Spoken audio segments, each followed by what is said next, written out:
오늘 말씀은 시험을 만났을 때 어떻게 하지? 내가 어떻게 이 시험의 문제를, 이 시련을 이겨낼 수 있지? 고민하는 모든 사람들에게 주시는 하나님의 말씀입니다. 정교개혁자 마르틴 루터는 하루가 시작되는 매일 아침 늘 주기도문에 나오는 6번째 기도인 우리를 시험에 들게 하지 마옵시고의 기도를 드렸습니다. 왜냐하면 우리가 맞이하는 매일매일의 날들은 시험에 들 일들이 너무 많이 있기 때문입니다. 그래서 오늘 야고보서 1장 2절은 내 형제들아 너희가 여러 가지 시험을 당하거든 이라면서 우리가 여러 가지 시험을 당할 수 있다 하였습니다. 성도들은 이런 여러 가지 시험을 당했을 때 과연 어떻게 해야 할까요? 이런 고민 속에 있는 성도들에게 하나님은 오늘 야고보를 통해서 하늘의 메시지를 주고 있습니다. 저는 오늘 야고보서를 통해 여러 가지 시험을 만났을 때 해야 할 일이 무엇인가 하는 일들을 살펴보면서 여러 성도들과 함께 은혜를 나누고자 합니다.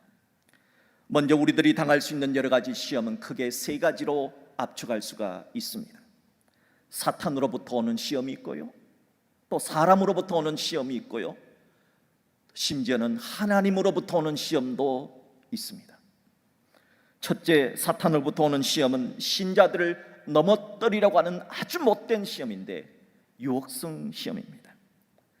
평생 예수님을 닮고자 했던 중세의 수도자 토마스 아켄피스는 불은 쇠를 연단하고 마귀는 그리스도인들을 시험한다 했습니다. 마귀는 불신자들에게는 별로 관심을 가지지 않습니다. 하나님의 사람 신자들을 시험합니다. 에덴 동산에서 아담을 유혹했던 것처럼 그리스도인들을 시험해서 하나님께로부터 멀어지게, 예수님께로부터 멀찍이 떨어지게, 교회로부터 멀찍이 떨어지도록 그렇게 성도들을 넘어뜨리는 유혹성의 시험을 합니다. 이런 사탄의 유혹성 시험은 어떻게 해야 하느냐? 피해야 합니다. 고린도전서 6장 18절에 음행을 피하라 하셨습니다. 디모데후서 2장 22절에서도 또한 너는 청년의 정력을 피하라 하였습니다. 이렇게 우리 신자들을 넘어뜨리려고 하는 사탄의 시험은 피하는 것이 성경이 가르쳐주는 방법이다 하는 것입니다. 둘째로 사람으로부터 오는 시험이 있는데 이 시험은 사람에게 있는 욕심, 즉 탐욕에서부터 나오는 시험입니다. 야고보서 1장 14절에 오직 각 사람이 시험을 받는 이유를 말해줍니다. 도대체 왜 사람이 시험을 받을까? 자기 욕심에 끌려 미혹됨이니라며 욕심 때문에 사람에게 시험을 받는다 했습니다. 사도 바울은 골로새서 3장 5절에서 과도한 욕심인 이 탐심은 우상 숭배라 했습니다. 탐심은 우상 숭배같이 버려야 하는 것입니다. 탐심을 버리는 방법이 뭐냐? 사도 바울은 빌립보서 4장 11절에서 어떠한 형편에든지 나는 자족하기를 비웠노니 한 자족의 마음을 가지게 될 때 욕심을 버릴 수 있다 하였습니다. 출애굽기를 보면은 하나님은 아브라함의 후손들에게 40년 광야 생활을 하는 동안 하늘에서 하늘의 양식인 만나를 내려주셔서 40년 동안 먹는 문제를 해결해 주셨습니다. 하나님은 출애굽한 백성들이 매일매일 새벽에 광야에 나가서 밤새 이슬처럼 내린 만나를 그날 오늘의 양식만을 거두어 들여서 각자 집으로 돌아가서 찌기도 하고 삶기도 하고 또 튀기기도 해서 번철 프라이팬에 구워서 먹으면 됐습니다. 그런데 매일 새벽에 나가야 되거든요. 매일 새벽에 일어나 만나를 거두는 것이 어떻습니까? 피곤하지요. 귀찮거든요. 그래서 사람들 중에는 꾀를 낸 사람들이 있습니다. 왜 매일 하루의 양식만 거두어들여? 하나님 말씀 무시하고 그냥 내일 거, 일주일 거, 한 달치 거 왕창 거두어들여서 집에서 쟁여놓고 먹으면 되지 하는 탐욕의 사람들이 있었습니다. 과연 어떻게 되었을까요? 한꺼번에 거둔 만나에는 벌레가 생깁니다. 그리고 냄새가 나서 다 버리게 되었습니다. 하나님은 이런 만나의 사건을 통해서 광야 같은 이 세상을 살아가는 성도들이 욕심을 버릴 수 있는 방법이 뭐냐? 자신이 가진 바에 자족하기를 배우게 하신 것입니다. 여러분, 여러분의 집이 어떤 집인지 모르겠지만 여러분의 집이 최고 좋은 집입니다. 다른 사람 집이 제일 좋은 집이 아니라, 누구 집, 어느 아파트가 좋은 것이 아니라 내가 지금 살고 있는 그 집이 넘버원이다 하는 겁니다. 이게 자족의 마음입니다. 다른 사람들은 고급진 음식을 먹어도 지금 내가 라면 한 그릇을 먹어도 하나님께 감사하며 먹는 음식이라면 그것이 최고의 음식이라는 겁니다. 세상 사람들이 볼 때 저 사람 참 멋있어, 멋져, 아름다워 라고 하지만 지금 나와 같이 살고 있는 나의 아내, 남편, 아들, 자녀들이 이 세상에는 최고다 하는 자족의 마음을 가지게 될 때 우리는 탐욕의 유혹에서 벗어나게 된다 하는 것입니다. 자족의 마음을 가지시는 여러분 되시기를 주의 이름으로 축복합니다. 셋째로, 하나님으로부터 오는 시험이 있어요. 이 시험은 성도들을 성장시키는 시험입니다. 그래서 좋은 시험이다 하는 겁니다. 본문 2절을 보십시오. 내 형제들아, 너희가 여러 가지 시험을 당하거든 온전히 기쁘게 여겨라. 어떤 시험은 기쁘게 여길 수 있는 그런 시험이 있다는 거예요. 2절에서 말하는 시험이란 학생들이 학교에서 치르는 시험, 테스트를 뜻합니다. 학생들은 시험을 통해서 자신이 뭘 아는지, 뭘 모르는지를 깨닫게 됩니다. 그리고 자신의 부족한 부분을 보충할 수가 있습니다. 이렇게 하나님으로부터 오는 시험은 자신의 부족한 것을 보충해서 영적인 어린아이 같은 수준에서 점점 영적인 어른으로 성장할 수 있도록 만드는 시험이다 하는 겁니다. 그렇기 때문에 하나님으로부터 오는 시험은 피하지 말고, 하나님으로부터 오는 시험은 피하지 말고 오히려 그 시험을 잘 받아들여라 성경은 말합니다. 이동훈 목사님이 쓰신 책 가운데 너희는 성숙을 점검하라 라고 하는 책이 있습니다. 이 책에 우리가 잘 아는 6.1 전쟁의 이야기가 나옵니다. 과거 이스라엘과 아랍 간에 6.1 전쟁이 일어났습니다. 한 미국 대학의 수업 시간에 이스라엘 학생이 있고 아랍 학생이 같이 수업을 듣는 거예요.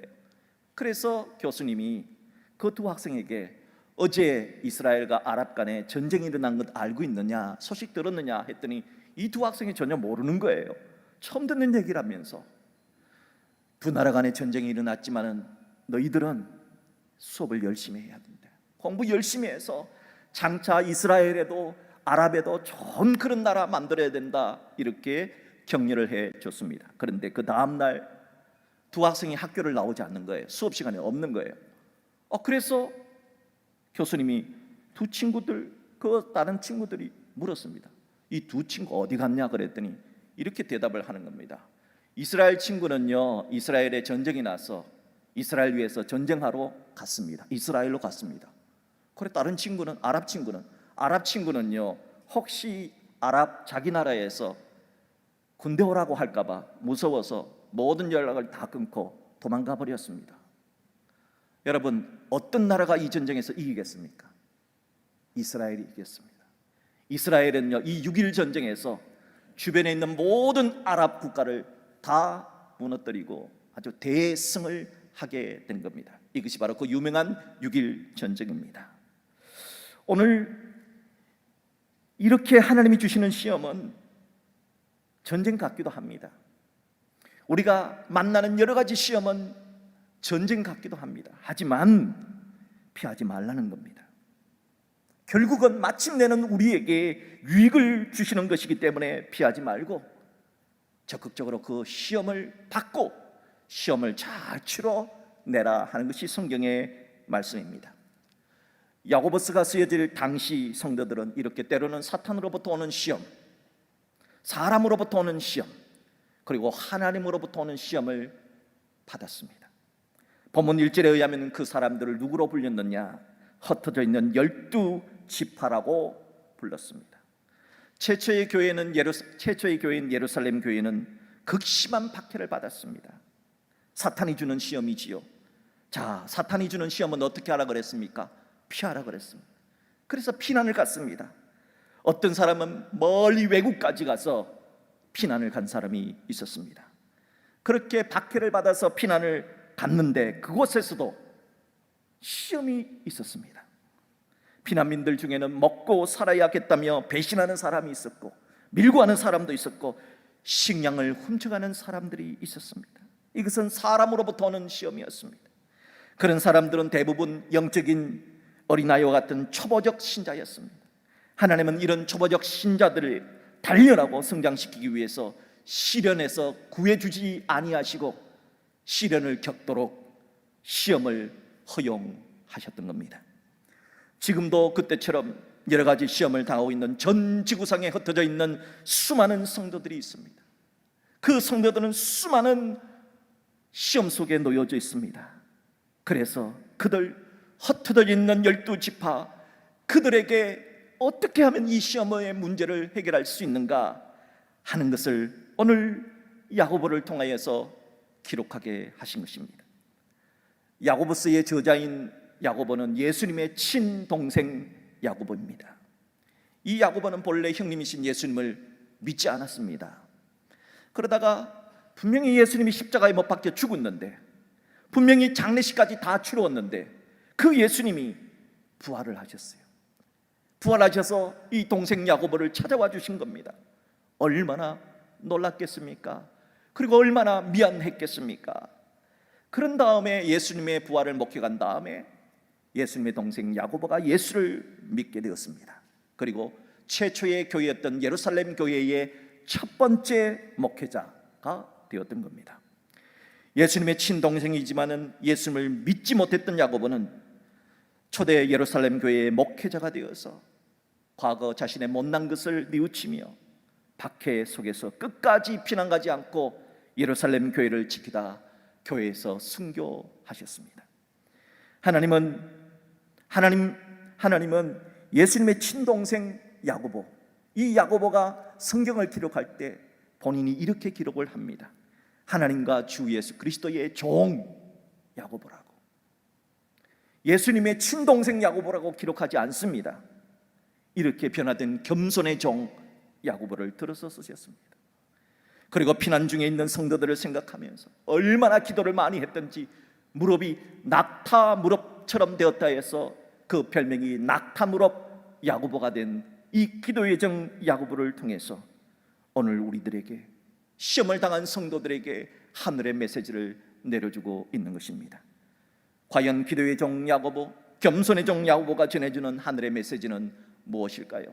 저는 여러분에게 세 가지 메시지를 드리고 싶습니다. 첫 번째 메시지는 시험은 믿음으로 이겨내야 할 믿음의 시련이다 하는 것입니다. 본문 3절에 보면 시험을 뭐라고 말하느냐? 믿음의 시련이라고 합니다. 3절을 보십시오. 이는 너희 믿음의 시련이 인내를 만들어내는 줄 너희가 알미라 했습니다.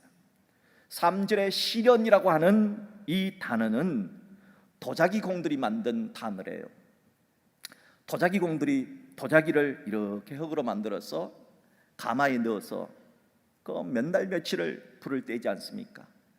그 뜨거운 불 속에서 이제 도자기가 만들어져서 이렇게 나오면은 합격품이 있고 불합격이 있잖아요. 그때 합격했던 도자기를 가리켜서 도키모스라고 했는데, 이 도키모스라고 하는 단어에서 시련이라고 하는 단어가 만들어졌다 하는 것입니다. 시련이라고 하는 것은 정말 명품 도자기를 만들어 나가기 위해서 필요한 불같은 시련의 단계다 하는 점에서 이 단어가 만들어진 것입니다. 사랑하는 여러분, 뜨거운 불가마의 고통을 참고 합격품 도자기, 합격품 인생이 되기 위해서는 이런 믿음의 시련이 필요하다 하신 것입니다. 다니엘서 3장에 나오는 다니엘의 세 친구의 이야기를 잘 아시지요. 바벨론 왕이 자신의 신상에 절하지 않으면 모두 다 불에 태워 죽이겠다고 협박을 했습니다.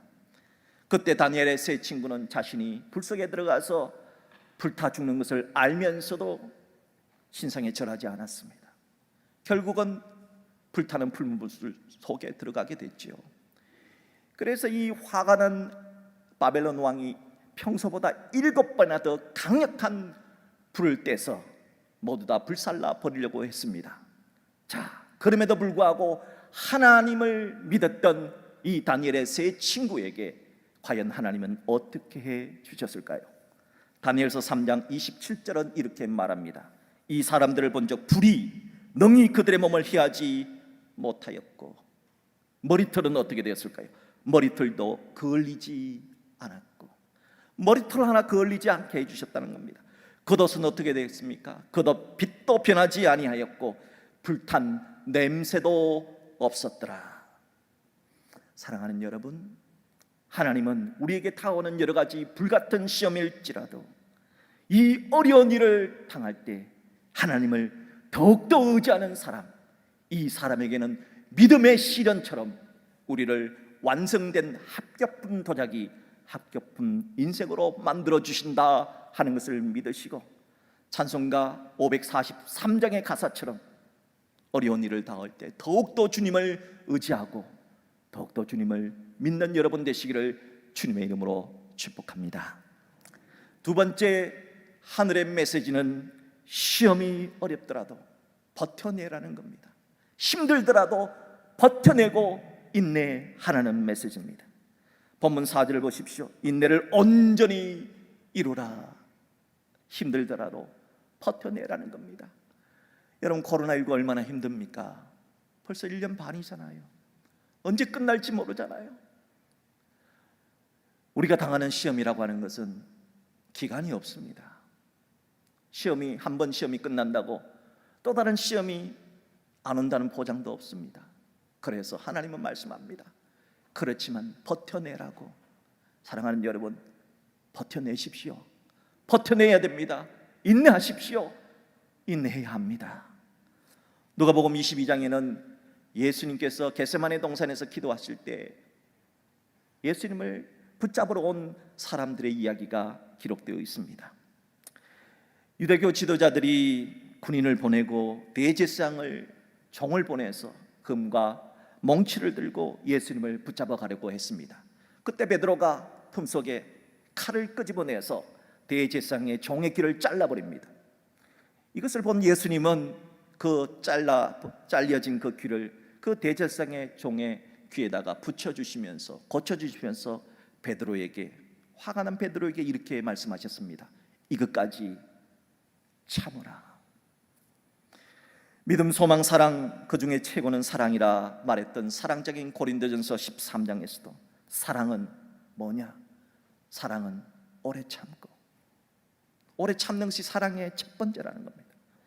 또한 사랑의 마지막은 뭘까요? 모든 것을 참으며 모든 것을 믿으며 모든 것을 바라며 모든 것을 견디느니라. 참아라, 참나, 버텨내라, 이렇게 말하고 있는 것입니다. 성령의 9가지 열매 중 성령의 4번째 열매가 오래 참는 것입니다. 하나님은 왜 이토록 시험이 다가올 때 참으라 하신 것일까요? 왜 참아야 합니까? 이기기 위해서입니다. 시험이 이기기 위해서는 버티고 참아야 하기 때문입니다. 한국인의 참지 못한 성격에 대한 이런 유머가 있습니다.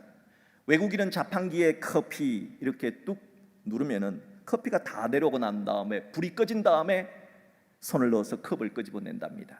그런데 한국인은 자판기 커피를 딱 눌러놓고 컵 나오는 곳에다가 손을 대고 기다린답니다. 그러다가 뜨거운 커피에 손을 대기도 한답니다.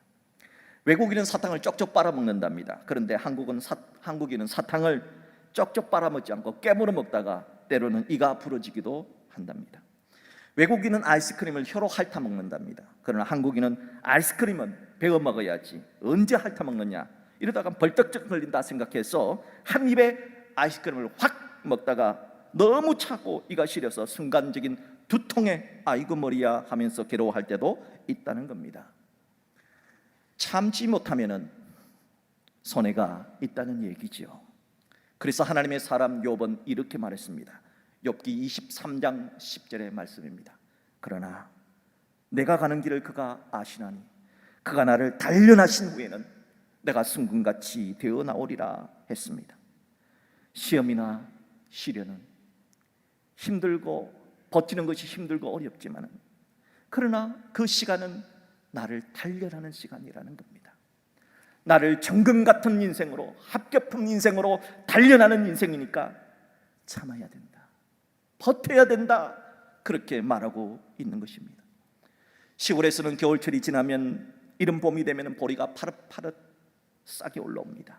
그때 농부들은 올라온 보리 새싹을 아주 밟아버립니다. 가차없이 사정없이 밟습니다. 왜 보리를 밟는 것일까요? 이걸 보리밟기라 그러거든요. 보리는 이삭이 잘 자라면 튼튼한 이 줄기에는 450개의 알곡이 맺힌답니다. 대단하죠? 그런데 그냥 이걸 대충 놔두면 100개밖에 열리지를 않는데요.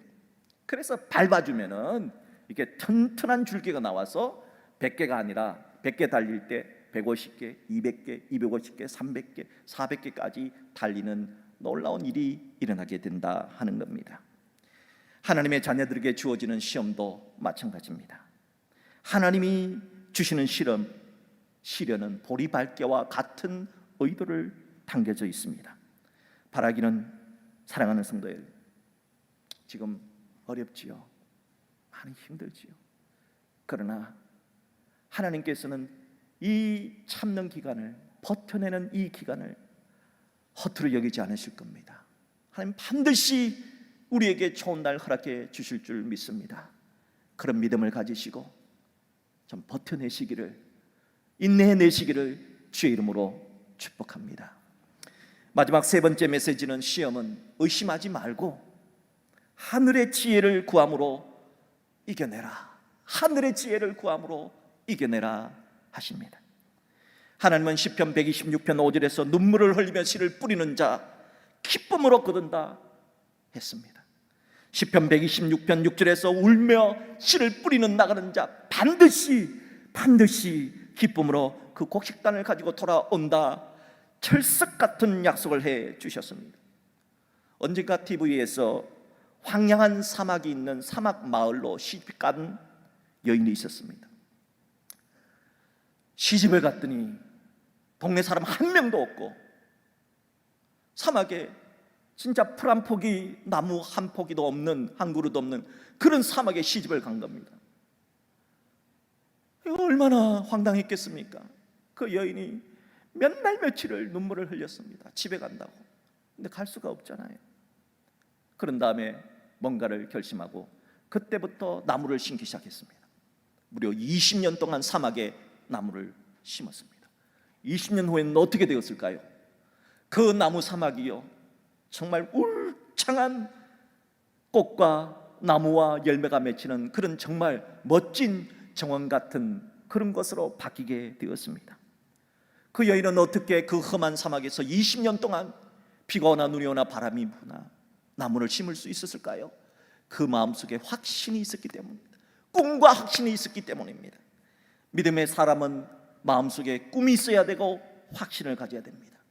믿음의 사람은 작은 겨자씨 하나를 심더라도 그 겨자씨가 나중에 큰 나무로 성장해서 수많은 새들이 와서 거할 수 있는 나무가 되는 꿈을 꾸고 확신을 가지고 씨를 심는 사람이 그리스도인입니다. 사랑하는 여러분, 여러분 마음속에 꿈을 가지세요. 여러분 마음속에 확신을 가지셔야 합니다. 그 사람 가운데 한 사람이 우리가 잘 아는 요셉이라는 사람입니다. 여러분 본문 5절을 한번 보십시오. 뭐라고 그럽니까? 너희 중에 누구든지 지혜가 부족하거든 모든 사람에게 후히 주시고 꾸짖지 아니하는 하나님께 구하라. 그리하면 주시리라. 그리하면 주시리라.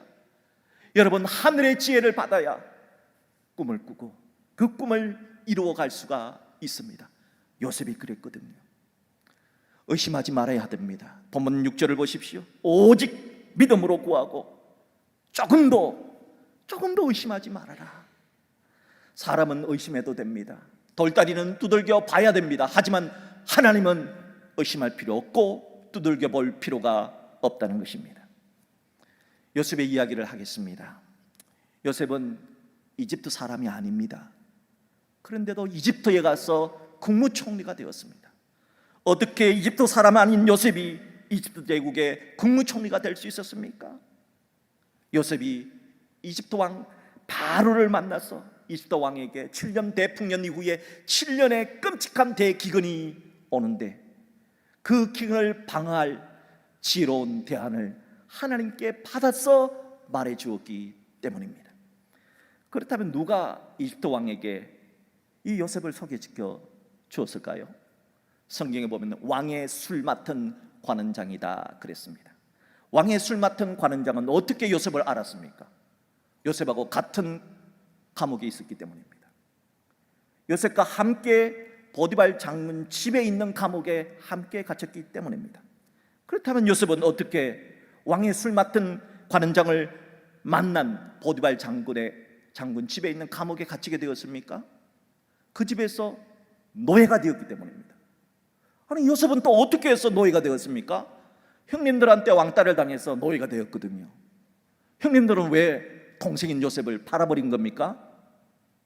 하나님이 주신 꿈 때문입니다. 요셉은 어릴 때 하나님으로부터 꿈을 받았습니다. 비전을 받았습니다. 해와 달과 11별이 자신에게 절하는 꿈입니다. 이 이야기를 확신을 가졌고 자주자주 형에게, 아버지에게 얘기를 해줬습니다. 형이 듣고는 화를 냈습니다. 그만해라. 어떻게 아버지와 어머니와 11명의 형제들이 너한테, 요셉 네가 뭔데 우리가 너한테 절을 한단 말이냐, 해와 달과 11별이 전한다는 꿈 이야기하지 말아라. 몇 번 경고했습니다. 하지만 요셉은 그치지 않고 이 꿈을 이야기했습니다. 절대 확신을 가졌기 때문입니다. 형들이 화가 났습니다.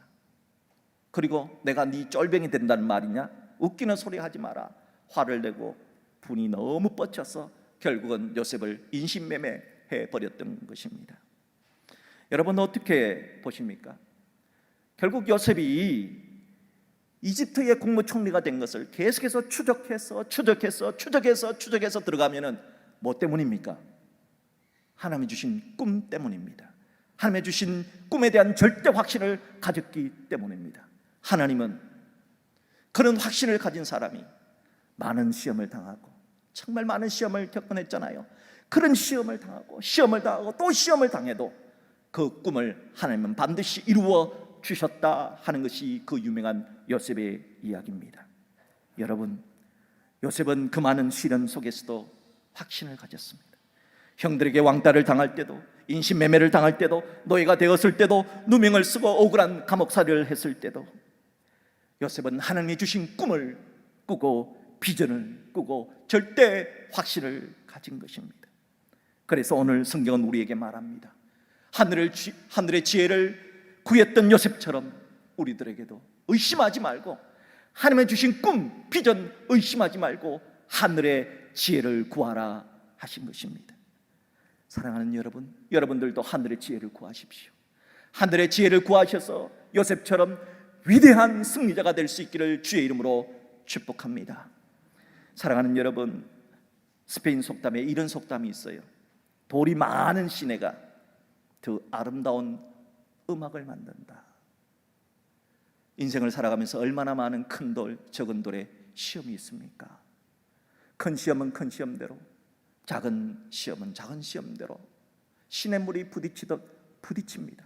그러나 모든 것이 합력하여 선을 이루시는 하나님은 우리에게 다가오는 모든 큰 돌, 작은 돌의 그 모든 시련을 다 활용해서 오케스트라가 줄 수 없는 정말 멋진 아름다운 음악을 우리 인생의 선사에 주신다 하는 것을 믿으시기를 바랍니다. 그러므로 여러분에게 다가오는 여러 가지 시험, 그 시험을 오늘 겸손의 종 야고보, 낙타무릎 야고보를 통하여 주신 하나님의 세 가지 메시지를 기억하며 승리할 수 있기를 바랍니다. 첫 번째, 시험이 다가올 때 믿음으로 이겨내라. 두 번째, 시험이 다가올 때 어렵더라도 버텨내라. 끝까지 인내하라. 세 번째, 의심하지 말고 하늘의 지혜를 구해서 모든 것이 합력하여 선을 이루시는, 마침내 우리에게 승리를 주시는 그 하나님의 승리를 만끽하라. 이 말씀을 믿고 승리하는 우리 모두가 될 수 있기를 주의 이름으로 축복합니다.